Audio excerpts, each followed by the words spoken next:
गोरखपुर में सीएम योगी के दौरे का आज दूसरा दिन रहा। सुबह सीएम योगी गोरखनाथ मंदिर में पूजा अर्चना करते नजर आए, साथ ही प्रदेश की खुशहाली और समृद्धि की कामना की। इस दौरान उन्होंने परंपरा के मुताबिक गौ सेवा भी की। मंदिर परिसर में पहुंचे भक्तों और स्थानीय लोगों ने सीएम का स्वागत किया। पूजा अर्चना के बाद सीएम योगी ने जनता दर्शन में शिरकत किया, जहां दूर दराज से आए लोगों ने अपनी समस्याएं उनके सामने रखी।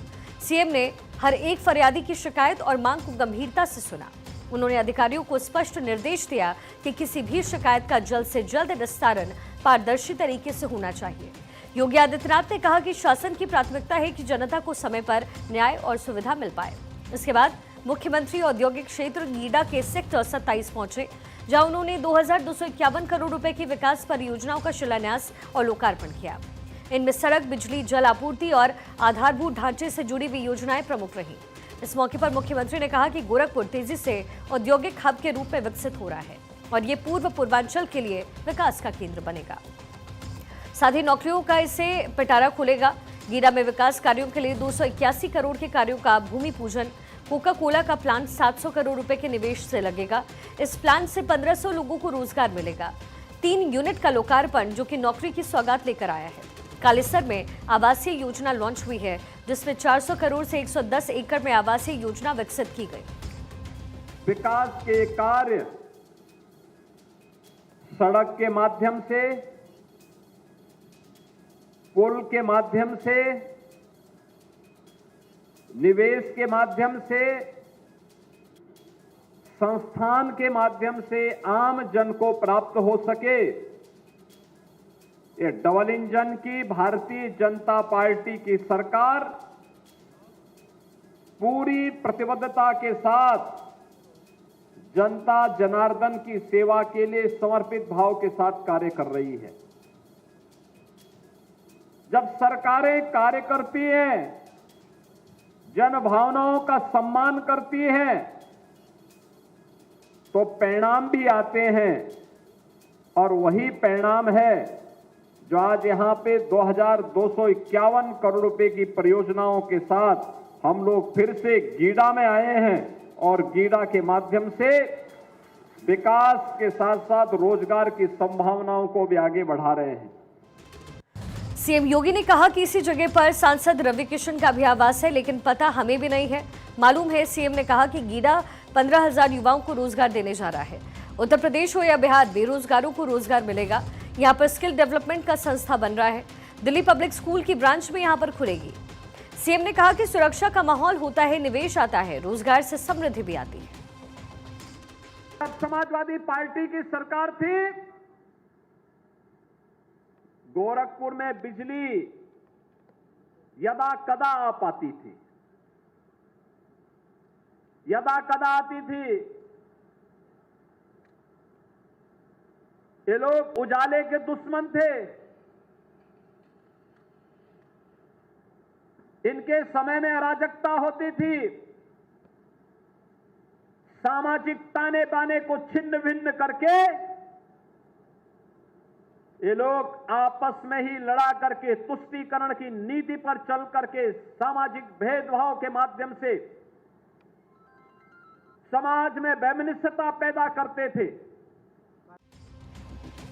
इस दौरान सीएम योगी ने कहा कि जो जाति के नाम पर समाज को बांट रहे हैं, जिन लोगों ने उत्तर प्रदेश को दंगों की आग में झोंका है, देश की सुरक्षा से जो खेलते हैं, मां बेटी की सुरक्षा और गरिमा नहीं रख सके, वो विकास नहीं कर सकते हैं।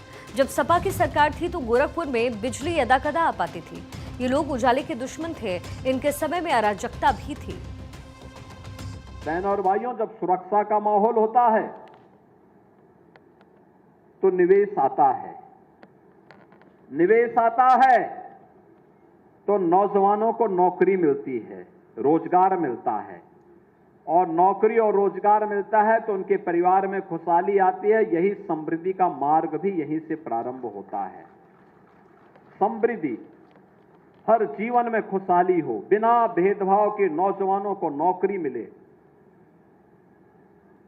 जो लोग जाति के नाम पे समाज को बांट रहे हैं, जिन लोगों ने उत्तर प्रदेश को दंगों की आग में झोंकने का काम किया था, क्या उनसे आप विकास की उम्मीद करते हैं? क्या उनसे विकास की उम्मीद करते हैं?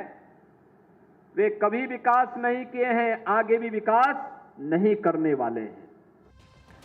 सीएम योगी ने पिछली सरकार पर निशाना साधते हुए कहा कि हमारी सरकार का पहले दिन से ही सुरक्षा और साफ नीयत रही है और इसी के चलते सर्वाधिक निवेश उत्तर प्रदेश में आ रहा है।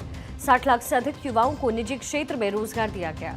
पुलिस कार्मिकों की भर्ती भी है। गोरखपुर के साथ उत्तर प्रदेश में बड़ी संख्या में पुलिस ने नौजवान भर्ती किए और यहाँ के युवा सुरक्षा का माहौल देखते हैं। 2000 से अधिक मुख्य सेविकाओं को नियुक्ति पत्र दिया गया। पुलिस सब इंस्पेक्टर का विज्ञापन आ चुका है। पुलिस की नई भर्ती आने वाली है। उत्तर प्रदेश का नौजवान उत्तर प्रदेश में ही नौकरी पाएगा। पीएम नरेंद्र मोदी के नेतृत्व में विकसित भारत का अभियान भी चल रहा है।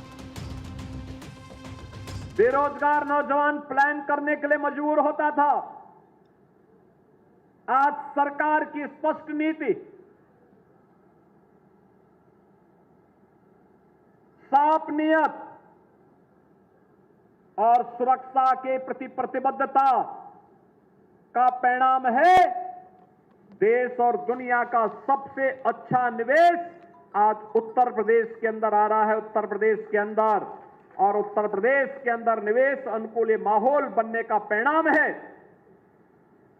कि 60 लाख से अधिक नौजवानों को हमने निजी क्षेत्र में आए हुए निवेश के माध्यम से रोजगार और नौकरी के साथ जोड़ने में सफलता प्राप्त की है। देश तभी विकसित होगा जब उत्तर प्रदेश विकसित होगा। उत्तर प्रदेश विकसित होगा तो गोरखपुर, देवरिया, कुशीनगर भी विकसित होगा। गांव-गांव विकसित होंगे तो हर एक चेहरे पर खुशहाली आएगी। हर व्यापारी और उद्यमी को सुरक्षा की गारंटी मिल रही है। व्यापारी और उद्यमी से गुंडा टैक्स नहीं वसूला जा सकता। कोई हिमाकत करेगा तो अगले चौराहे पर उसका यमराज इंतजार करते मिलेंगे। प्रधानमंत्री मोदी जी के दूरदर्शी नेतृत्व में भारत की कर व्यवस्था एक नए युग में प्रवेश कर रही है। स्वाधीनता दिवस के अवसर पर नेक्स्ट जनरेशन जीएसटी रिफॉर्म का जो संकल्प आदरणीय प्रधानमंत्री जी ने देशवासियों के सामने रखा था, आज वह धरातल पर उतरता हुआ दिखाई दे रहा है। यह केवल कर सुधार नहीं बल्कि भारत की उच्च विकास दर वाली वैश्विक प्रतिस्पर्धा में अग्रणी अर्थव्यवस्था बनाने की दिशा में एक निर्णायक और महत्वपूर्ण कदम है। इस दूरगामी ऐतिहासिक निर्णय के लिए माननीय प्रधानमंत्री श्री नरेंद्र मोदी जी और केंद्रीय वित्त मंत्री श्रीमती निर्मला सीतारमण जी का हृदय से अभिनंदन।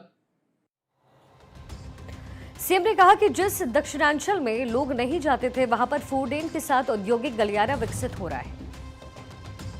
वहीं इस दौरान सीएम योगी ने कहा कि कांग्रेस और आरजेडी के लोग जिस पर गाली दे रहे हैं वो अशोभनीय है। इसे कतई स्वीकार नहीं किया जा सकता। दुर्गा सप्तशती में कुपुत्र हो सकता है, माता कभी कुमाता नहीं हो सकती। पीएम की मां के प्रति कैसे शब्द का उपयोग आरजेडी और कांग्रेस के मन से हुआ है। वो देश के 140 करोड़ की आबादी बर्दाश्त नहीं कर सकती। ईवीएम से विपक्ष जीतता है तो ठीक है, बीजेपी जीती तो बेईमानी और वोटर लिस्ट में खराबी दिखने लगती है। सीएम ने कहा कि इंडी गठबंधन की राजनीति गुलामी की तरफ ढकेलने की राजनीति है। प्रधानमंत्री मोदी जी की मां के प्रति जिस प्रकार के शब्दों का प्रयोग कांग्रेस और आरजेडी के नेताओं के मंच से हुआ है, यह भारत 140 करोड़ भारतीयों का अपमान है, हर मां का अपमान है, हर भारतीय का अपमान है।